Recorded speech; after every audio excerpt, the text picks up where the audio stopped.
Hello दोस्तों, welcome to day 12 of officer series. 6 दिन तक मैंने शॉर्ट्स बनाए, फिर बीच में आई थिंक किसी काम के लिए मैं रुक गया और अब मैं बीच बीच में कभी लॉन्ग वीडियोस भी डाल दूँगा। तो आप सबने होम वर्कआउट ऐप का तो नाम सुना ही होगा। मैं पहले होम वर्कआउट ऐप से वर्कआउट करता था। खुद आप करोगे तो शायद इतना आपको सपोर्ट या कंसिस्टेंसी मिलेगी नहीं। इससे अच्छा आप कोई चैलेंज या रूटीन टाइप फॉलो कर सकते हो। तो इस ऐप में इनबिल्ट चैलेंज आता है। तो ये आज का पहला दिन था और किसी पर्टिकुलर मसल ग्रुप को टारगेट करने के बजाय मैंने फुल बॉडी वर्कआउट का 30 डेज़ का यानी 7x4 डेज़ का चैलेंज लिया। तो काफ़ी ठीक रहता है। एक एक इंस्ट्रक्शन ही आपको देता है क्या करना है क्या नहीं करना है, एवरीथिंग। सो ये आपके लिए कोच की तरह काम करता है। मैं आप सबको रिकमेंड करूँगा ये डाउनलोड करना, और डाउनलोड करने के साथ साथ कंटिन्यूसली इसको फॉलो करना, क्योंकि फॉलो करना ही सबसे बड़ा स्टेप होता है। पता सबको है, आई थिंक जो भी आदमी ठीक ठाक कुछ करना चाहता है ना ये फिटनेस में, तो सबसे पहला काम तो उसका यही होता है जो जिम नहीं जाता वो। तो गुड है।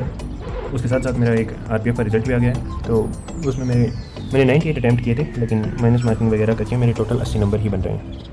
80 इसलिए कि माइनस मार्किंग भी उसमें 1/3 थी और मेरे जीके में 9 या 10 के आसपास गलत हो गए। वो रैंक प्रिडिक्टर नाम से एक ऐप आता है, तो उस पर मैंने अपने OMR का लिंक डाला और फिर देखा, और आपसे स्क्रीनशॉट शेयर कर दूंगा। तो जो कट ऑफ बताते हैं लगभग वो तो ये बता रहे हैं कि 72 से 82 तक कट ऑफ जाएगी। तो देखते हैं, लक पे डिपेंड करता है कितना जाता है कितना नहीं जाता, कितना ने एग्ज़ाम दी है, कोई अवेयर है या नहीं है, वो तो रिजल्ट आने पे पता चलेगा। ये है कि इसमें फिजिकल भी अच्छा होता है, तो अब रिजल्ट और जो उसकी डेट है फिजिकल की उसमें टाइम मिल जाए तो वो बहुत ही अच्छी बात है।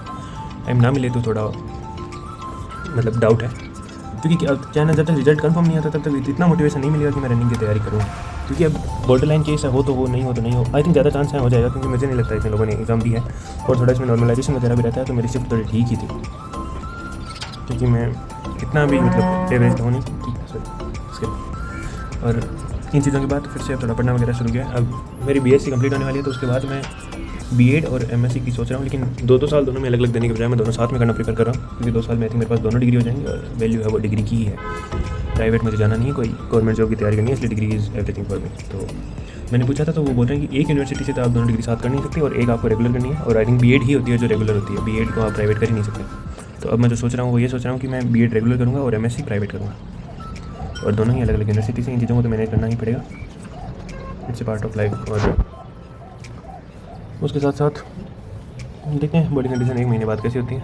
बहुत सारी चीज़ें जो एक साथ करनी है मुझे, जैसे एक तो सबसे इंपॉर्टेंट तो कॉलेज के प्रैक्टिकल और कॉलेज के पेपर, उसके बाद RPF का फिजिकल और FK का इंटरव्यू। 4 चीज़ें तो ये हो गई। उसके बाद CGL CPO की जो मैं मेन तैयारी कर रहा हूँ, क्योंकि इन चारों चीज़ों में कोई चारों में तो क्या कॉलेज तो करनी है, लेकिन ये इन 2 में कोई श्योरिटी नहीं है। लेकिन CPO और ये ऐसे एग्जाम्स हैं जिनमें थोड़ा अगर आप रिटर्न क्लियर कर लो तो बहुत सारे चांसेस हैं कि उसके बाद आके आप बाहर नहीं निकलोगे। और फिर बैंक वगैरह के एग्जाम्स भी आ रहे हैं, तो इस साल के एंड तक आई थिंक मैं सेल्फ डिपेंडेंट हो जाता अगर थोड़ी तैयारियाँ अच्छी कर लूँ तो। उनको मैनेज करना थोड़ा हार्ड है, बट करेंगे। और फॉर्म तो मैंने भर दिया है B.Ed का, और एक CAPF असिस्टेंट कमांडेंट का भी फॉर्म आ रहा था और वो भी भरा है मैंने। तो कोई भी मेरे ब्लॉग देखता है तो आई थिंक फॉर्म भर दो भाई, फॉर्म सारे ही भरो। ये टाइम ऐसा है कि कुछ आप एक चीज़ से स्टिक टुगेदर रह ही नहीं सकते। किसी भी फील्ड में आप एक चीज़ से टिक ही नहीं सकते, क्योंकि और कंट्री का पता नहीं, यहाँ भीड़ इतनी है कि बस है। सजेस्ट यही करूँगा कि किसी चीज़ से ज़्यादा अटैच होने की ज़रूरत नहीं है। हमेशा आपको हर पॉइंट पे मूव ऑन करने के लिए रेडी होना पड़ता है। इतना मेंटली स्ट्रॉन्ग आपको बनना ही पड़ेगा। सो बस थोड़ा वर्कआउट किया, थोड़ी बहुत मेडिटेशन, और उसके बाद फिटनेस।